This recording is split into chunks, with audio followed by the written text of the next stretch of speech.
So, hello mga loves. Maglilinis tayo ngayon ng kawali. Linis tayo ng kawali mga loves. Yung ating manok ay pwede niyang linisan ko siya.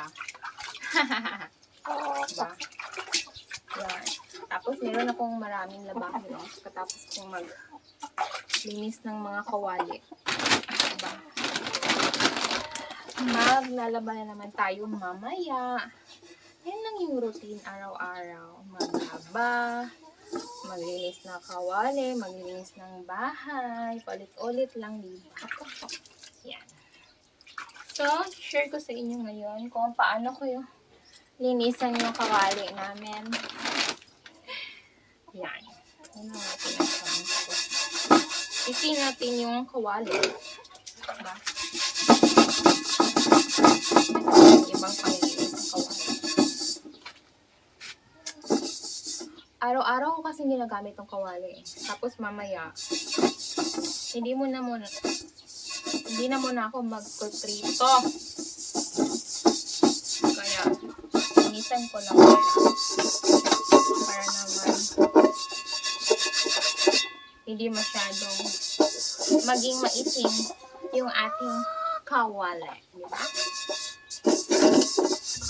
Tapos, tingnan po nating maigi yung kawali.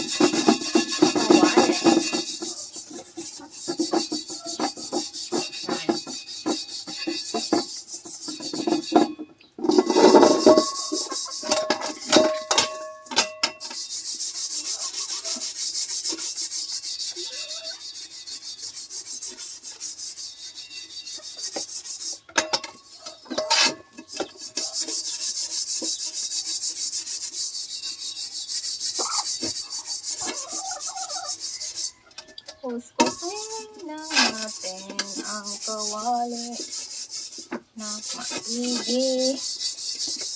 Yan.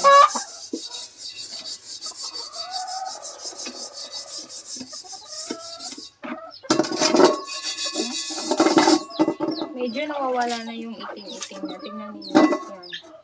Diba? Nawala na siya. Kinuskus ko kasi. Yan.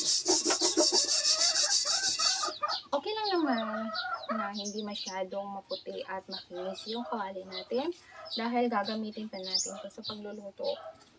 Araw-araw ko itong ginagamit. Maganda rin naman tingnan kung pagkatapos natin gamitin yung kawali ay linisan agad natin. Kaya naman ay ayos yung tingnan, diba?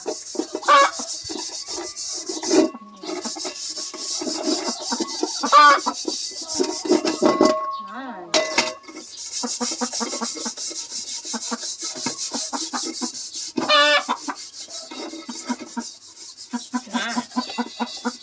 Diba?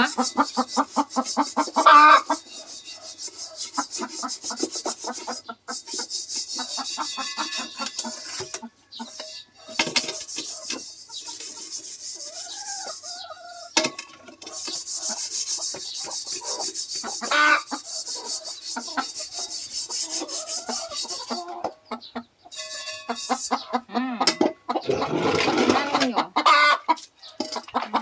Diba? Medyo maputing na siya. Unlike kanina na napakaitim. So, yun ang ginagawa ko sa paglinis ng aming kawali. Yan. Wala na siyang mga itim-itim. Wala natin masyadong linisan na yung gagamitin